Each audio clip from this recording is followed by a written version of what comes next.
Tutahimiza county government ya Kwale iweze kutekeleza.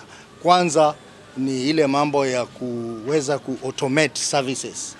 Hapa ndio tusikuwe na msongamano wa watu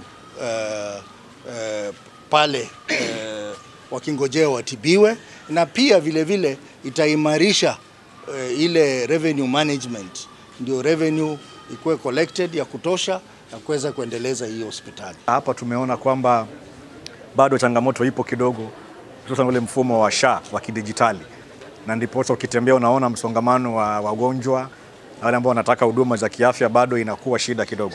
Ni ombi langu tu kwa waziri wa afya Mheshimiwa Aden Duale aweze kuweka mikakati zaidi kuhakikisha kwamba ile system ya SHA imefunguka na inafanya kazi, ndio yule mwananchi ambaye anategemea hii SHA aweze kupata huduma kwa haraka. Nafikiri mwanachairman pia amezungumzia kwamba zinakuja kwa utaratibu sana. Manake kama sasa mgao wa mwisho ambao tumepata ni wa Januari 2025. Kwa hiyo bado iko miezi kadhaa ambayo bado hatujapata hizo fedha, na ukiangalia mwaka wa kifedha wa serikali unaisha mwezi wa 6. Kwa hiyo hatuna muda mwingi wa kuweza kutumia hizo fedha hata zikija.